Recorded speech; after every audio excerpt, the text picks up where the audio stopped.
Welcome to another In Wheel Time podcast, a 30-minute mini version of the In Wheel Time car show that airs live every Saturday morning, 8 to 11 a.m. Central.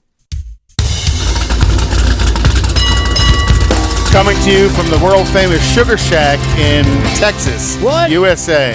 It's the In Wheel Time car talk show. Coming up and joining us again is Sumit Chauhan from CerebrumX, talking about the optimal time to charge EVs. And we'll have the upcoming events calendar. Mars is going to review the new Grand Cherokee.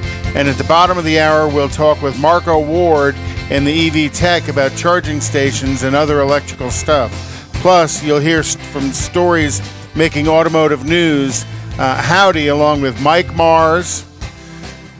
We need more Jeff Zekin. And sitting in Don Armstrong's chair today is David Ainsley. Don is on vacation in Wisconsin wearing his cheesehead hat.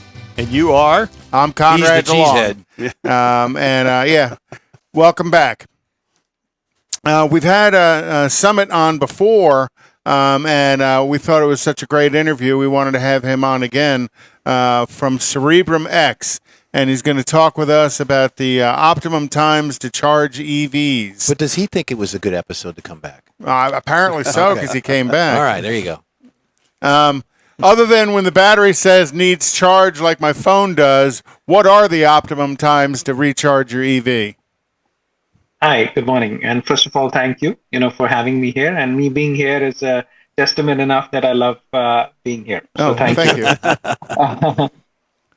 So in terms of the charging of the EV vehicles, as you would know, obviously there are two options, right? You can use the public infrastructure where you have those public charging stations where you can go, and plug in your car and get them charged. But most people, like all of us, what they would do is bring the car home. Let's say you're working 9 to 6. What they would do is, as soon as you're home, you would plug in your car charger into the plug. And that's how the charging goes. However, with CerebrumX and our partners, we realize that that's not the optimal way to do things, because most times when you plug in your car, which is, let's say, 6 p.m., is when the peak load is being experienced by the grid, whether it's your state grid or the national grid or a specific regional grid that you're being charged on. Generally, when you plug your car in, normally it would be the highest tariff for the electricity that you're paying for.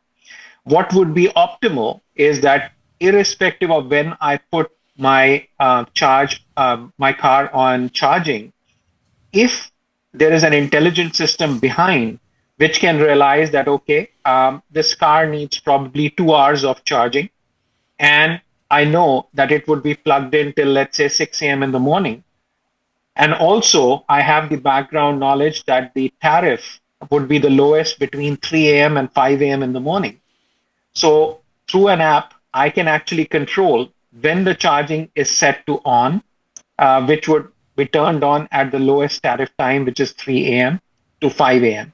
So irrespective when you plug in, your car, it will only start charging when the tariff is at its lowest. So that's the technology I think that you will start seeing more and more as you would see the charges or the tariff for electricity go up.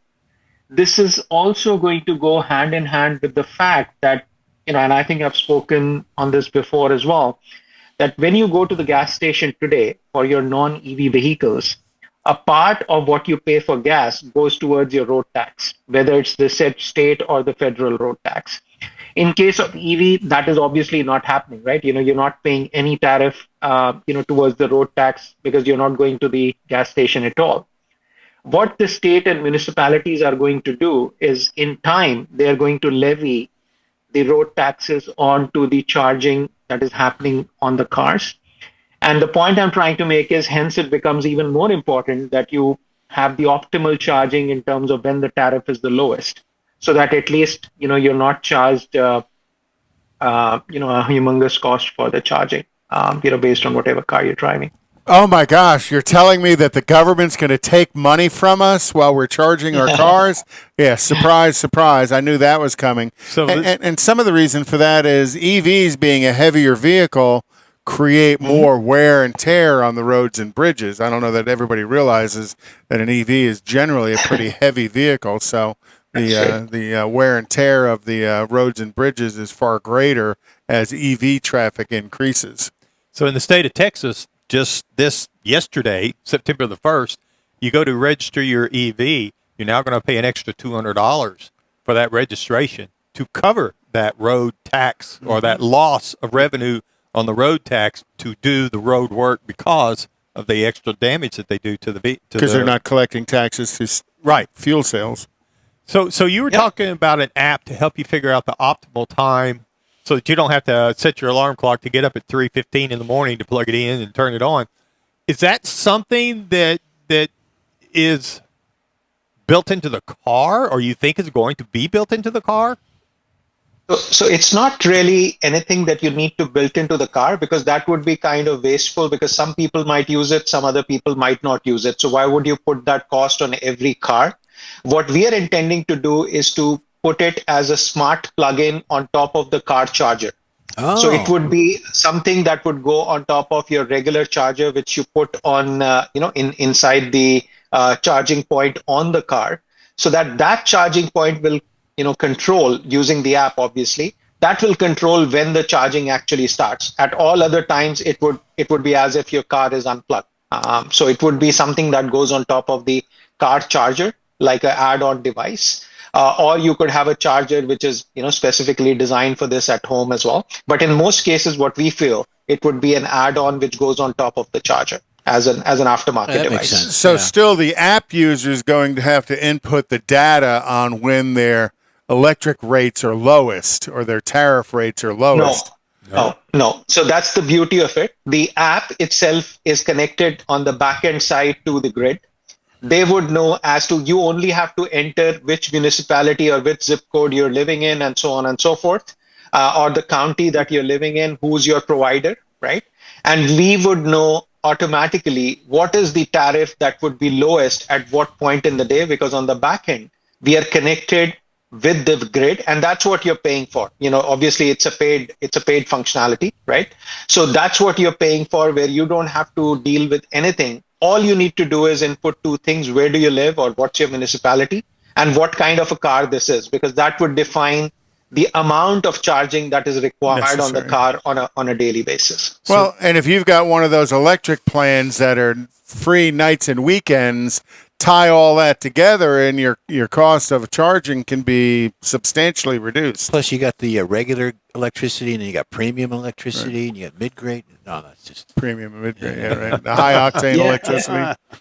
You're absolutely right. And what we feel is, and as you just pointed out yourself, that right now we are in the mode where there are a lot of subsidies around electrification and electric vehicles, whether it is towards buying of cars, or it is towards electrification or charging stations being installed at home. Many states are giving subsidies on that. Very soon you will see that the cost will catch up with all those municipalities and the governments, and it would go the reverse way. As you just pointed out, you'll have to pay more for electrification or for getting an electric vehicle, because this is not sustainable in the long run, all these subsidies around electrification. And what we do feel is the cost of electricity or the charging itself, whether it is on the public infrastructure or on your private infrastructure at home, both tariffs will go up, either because you're paying an amount towards your, let's say, your road taxes, or it might be just that everybody will start charging you more because they realize there are a lot of electrified vehicles that are being put on charge at home, which is obviously increasing on a daily basis. So the whole unit economics of having a more tariff-based mechanism towards charging and helping you towards that cost is going to take par, and it will be more beneficial to the end customers. In like California and Texas, who notices a brownout at 3:00 in the morning? That's right. You're right. Because at some point, all of this, as the EV population increases, at some point the grid is going to be overworked. So that is correct. Spreading that out and having this app understand when that availability is there and kind of moving your vehicle around to when the power availability is there. So is this something CerebrumX is working on? That is correct. We are already, in the proof of concept phase for this technology, and we are already working with our partners who give us information related to the different grids, at a national level in North America. So this is already in the works. We should be launching this out in the next 3 to 6 months to our customers. That's pretty good. So will it be like I'm a residential customer? It'd be something that I can get? Oh, absolutely. This would be available to retail customers as well as, enterprise customers like fleets, where obviously this would be even more pronounced because, you have all your heavy vehicles that are plugged in for a longer duration in time. And obviously you have a lot more vehicles to deal with as as part of your lot management or what have you. So absolutely, this would be available to end customers as well as, to other customers like fleet. So in your device, let's call it a device, is that plugged in series to the charger to the car, or is it integrated into the charging station that's at the house? So we are working on both versions of it because some people might want it as part of, or let's say some people who are developing car chargers, there are obviously third parties who develop or make car chargers, right? So they would want this device to be installed for, at the time of manufacturing itself. So that's what we would call the OEM version of things. But I think the most resonant version of this would be basically where you would have the end customer buy an aftermarket device that they can install onto any charger that you have installed at home. So we are working on both versions. So that way it's not just on the new stuff, it's also retroactive back to the existing charging systems that you have already installed. That makes total sense. And then, there's a projected cost savings based on what their electric rates are and stuff. So ultimately, I don't know I'm not asking what the charge would be for your device. Ultimately, it somewhat pays for itself over a long enough period of time. Oh, absolutely. I mean, I cannot give you the exact numbers of savings, and I don't want to give you those numbers because I don't want to misquote anything. Yeah. But on an average, what should be a good number for you to know is from 6 p.m. in the evening towards, let's say, 3 a.m. in the morning, for most grids or most municipalities, the tariff varies from anywhere between 10 to 20%, right? So straight away, you would at least have a saving of that much, which is 10 to 20%. And then you can build in other optimizations on top of it, if you're really savvy with the app and so on and so forth. So. Oh, well, how cool is that? Yeah, and it kind of depends on your provider and what he's doing. Like we've got, I guess here in Houston, y'all have got 2 or 3 different providers or something. Oh, yeah. Well, where I'm at over there, a little bit closer to the border, it's one. That's the border of Louisiana. Yes, and there's one provider, but they do regulate the electricity between Texas and Louisiana because they provide in both sides of in both states, and depending on where they're at and who needs what as to what energy they're sending over. Now, I don't know that you get a different price. I know Louisiana has a different price structure because they're regulated a little bit differently than Texas is. Well, Texas has their own grid.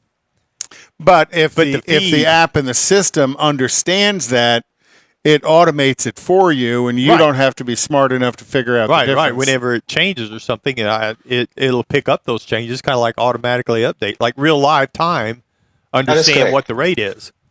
That is correct. And also a slightly unrelated point here, there is a lot of push towards solar panels as well, right? Which you install, on top of your houses. Now, what you would realize is there are 2 types of installations, right? One is where you install the solar power, and that solar power powers a bit of your home itself, right? So the power that is being generated directly goes towards, let's say, powering your heater or your air conditioning or something like that, right? But in most cases, as you would expect, the authorities have mandated that the power goes back to the grid. Right. So you don't actually get that power directly to your home. It goes back to the grid.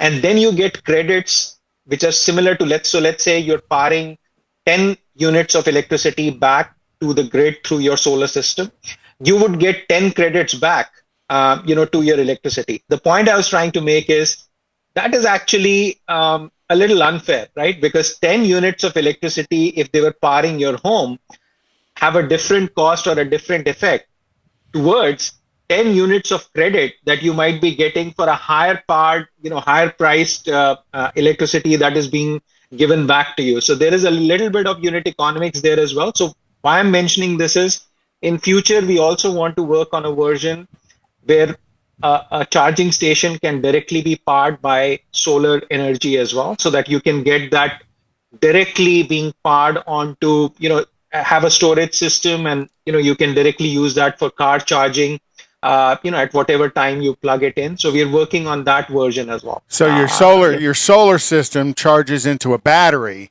and then your battery is used to charge your vehicle, because at 3 o'clock in the morning the sun's not up, and you can't charge with solar. That makes sense. Yeah, it does. That is correct.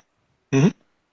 Well, and in California, new houses are required to have solar. My daughter just bought a new house back April of last year, and solar is required, and depending on the size of your house as far as how many panels you have. But the setup is that the power generated goes back onto the grid. That's right. It doesn't go into a storage device in her house. And then, the electric companies, which out there is PG&E, they manipulate the system so it's most profitable to them. Like you're saying, if your solar power is being generated at the high peak hours at the highest tariff prices, that's not the credit you're getting is at the highest level. So, and it's all about, how does the electric company make money? Yeah, that is absolutely right. And I stay in New Jersey, and I can tell you that, PG&E is the provider here as well. And they have two options that they give me. One is, what they call clean power. And the second is what is traditional power. And the clean power actually costs 1.2 or 1.25 times more than what the other power is. And the logic is, being a good global citizen, you should move to the clean power in the hope that in the future, the prices would kind of even out and the clean power would become less expensive. But nobody has told me, or anyone for that matter, when that is, whether that is 3 months, whether that is 6 months. There are all kinds of unit economics at work, and we're just trying to reduce the cost at the unit level for all the customers per charge. That's all we can hope to do. Yeah. And when do you anticipate rolling out a consumer product availability? So we are planning for this to go out in 3 to 6 months, as I mentioned. Obviously, this depends on some level of testing that we are undergoing, across North America along with our partners. So 3 to 6 months is the timeline, that we've set ourselves. So sometime in the spring. Mm-hmm. Mm-hmm. Very cool. Yes. Very good. Very good. Yeah. The other thing I was going to ask you, what was the other thing I was going to ask you about? So when you're talking about the electric companies, because like here we have a fuel charge. The price of fuel to generate the electricity goes up. That's passed along to the consumer. Yeah. So some months it looks like you're paying more for the fuel than you are for the electricity they actually generated with it. So from your perspective, do you see relieving that? I mean, if the electric company takes the power you're generating, then you're sending it back, and then they're sending it back to you, literally is what it amounts to, so that it comes in and goes in through your, to charge your car. Yep. Do you see any impact there from that perspective? So as I said, that is a little, I would say, non-transparent, because, the number of units that you plug back into the grid and the amount of electricity that you get back, as in terms of number of units back into the charging, is not very transparent. We are not really aware of how that credit system really works. At the end of the day, what you get is, basically a report which says that so many units of electricity were powered back into the grid by your solar system, for example, and so many units were credited back to you.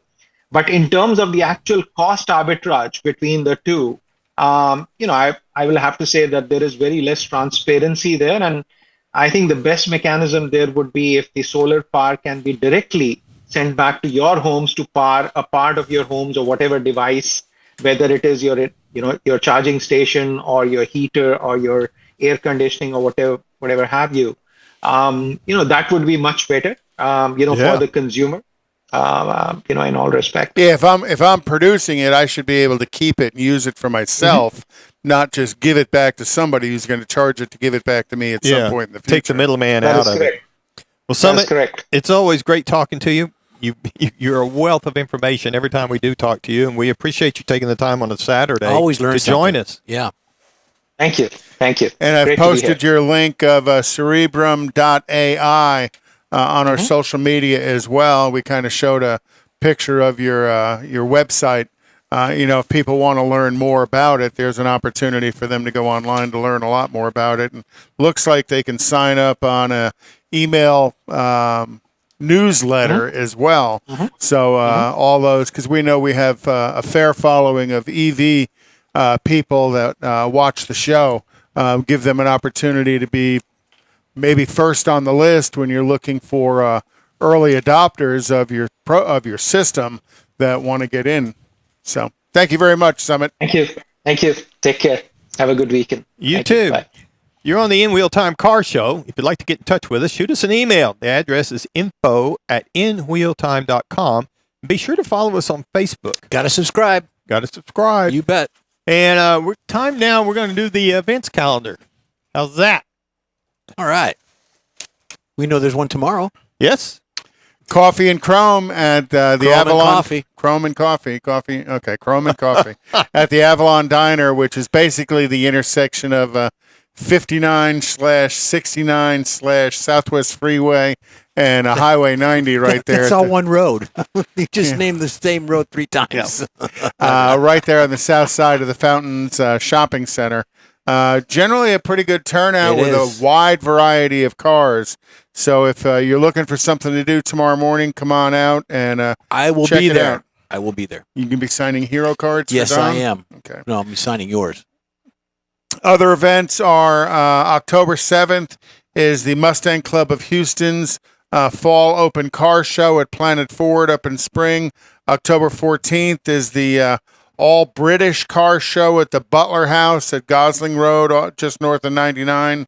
October 20th is the 38th Annual Wolf Creek Car and Bike Show at Wolf Creek Park in Cold Spring, Texas.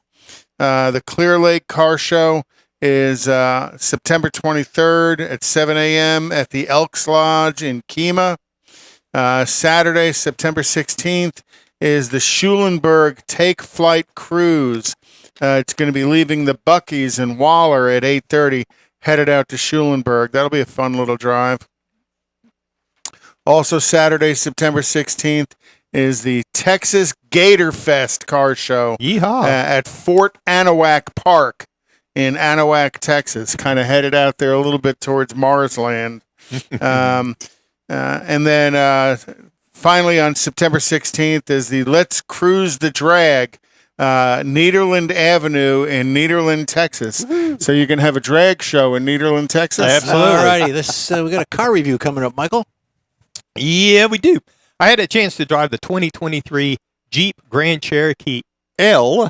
That's the long version.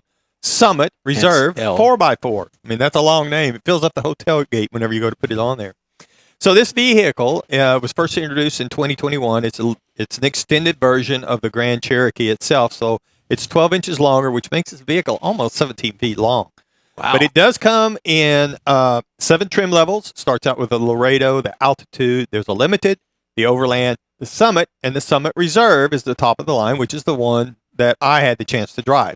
Now, even though this thing has gotten bigger, it's still considered a mid-size SUV, 3 rows of seats, and the regular Grand Cherokee only has 2, which I think is very nice, but by going a little bit longer, they added a 3rd one, so now you have 7-passenger vehicle. Now, you're still going to find the things that makes it a Jeep. 7-slot grill's going to be up front. You're going to find some LED lighting. You're going to find the all the things that you look for in a Jeep. Now, this one also comes with the hands-free power liftgate. Since we're on the top level, it's got a little more luxury to it, even though it still has all the off-road capability that you're going to find in a Jeep. We also happen to have the optional 21x9 aluminum wheels on this vehicle, so it's got some really big tires and wheels in it. Again, because this is an off-road capable vehicle. Maybe not as much as a regular Jeep because of the length, but it's there. So you go to the interior, and this thing is so big you got room to roam in it, it seems like. Palermo leather seating in it. The front seats are heated and ventilated, front bucket seats. They also have massaging on the driver's side. All right. The second row seats are ventilated, but there are bucket seats on the vehicle we happen to have. The third row is a 50/50 power folding seat. Up front, you're going to find a 10.1-inch touchscreen in the center of the dash. This is where you're going to find your Uconnect 5 with a surround 360-degree camera. But it also has, right next to it, is the front passenger interactive display.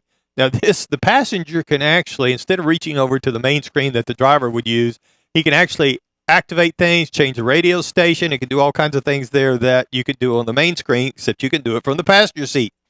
Now, the driver also has a heads-up display that's a really nice setup, works well in the daylight to go along with a digital gauge cluster. Now, we happen to have this is an option, but it's well worth it, a 19-speaker Macintosh audio system with an 850-watt amp. Wow. Makes lots of noise inside that big vehicle. Now, again, big vehicle, but we happen to have the 3.6-liter V6 engine. You can get a V8 in this, but the V6 gives you 290 horsepower, 257 pound-feet of torque. It's backed by an 8-speed automatic transmission. Now, towing with the V6, and we had the trailer towing package on it, it's capable of towing 6,200 pounds, properly equipped. But you can, if you want to take more, you step up to the V8, which will cost you some gas mileage and the cost of getting the engine. But you could tow 7,200 pounds with this vehicle. It'll haul a load. Now, with the V6, the EPA says you should be looking for about 18 miles to the gallon in the city. The highway is 25, and combined, you're looking at 21 miles to the gallon. Now, you get out on the highway in this vehicle. We had the adaptive air suspension, and you combine that, so you can raise it up and lower it, depending on if you're off-road, you're out on the highway.